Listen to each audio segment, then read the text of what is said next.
You can have play without toys, absolutely.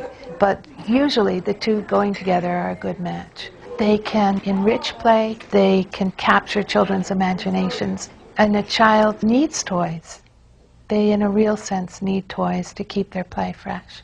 Toys have a tremendous importance to young children because they offer the opportunity for a child to manipulate and develop their gross motor and fine motor skills, learn about texture, learn about sound, learn about color and shape. Dolls are real important toys for both boys and girls. It's important that they have that opportunity to nurture and to practice nurture. It's a totally different kind of play. The thing to remember is that toys are only an extension of play, not the primary focus. I think parents use toys to alleviate some of their guilt of not being available. And so they have an open feeling about buying anything that a child wants. And some of the things that parents buy are not good things. You can very well go into a toy shop and say that there are some things that we don't buy for our family, and they're not toys that I want you to use. And explain to a child why.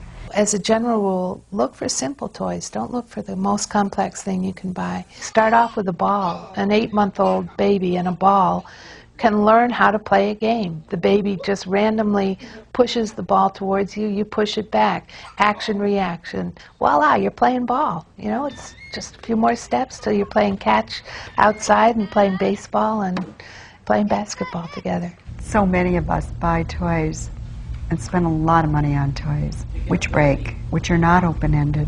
And some of the best toys in the home are in the kitchen cabinet, the pots and the pans.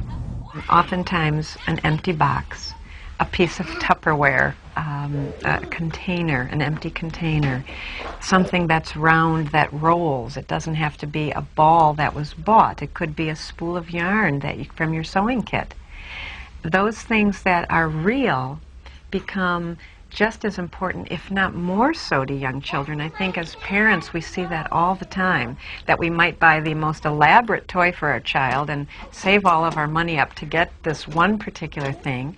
The child might use it for a very short period of time, and then it loses its value, and they move to something within the environment that's real, like the telephone, and want to spend hours and hours and hours picking it up and hearing the sound and putting it down and finding the receiver and pressing the buttons.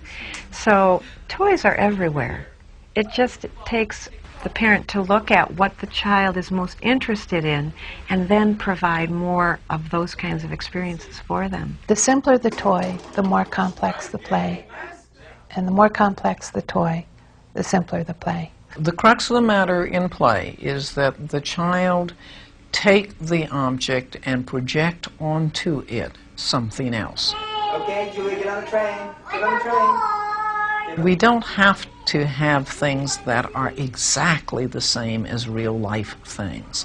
They just have to suggest real-life things in order for children to be able to use them well. Equally as important to toys are people, and sometimes we don't think of people as toys, but yes, they are, because we learn so much from the facial expressions of a mother, even as a mother talks to a child that she's nursing.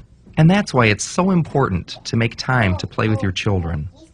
Be with your child. Take part with your child. Instead of saying, go and play, say, come and play. Put yourself in the picture.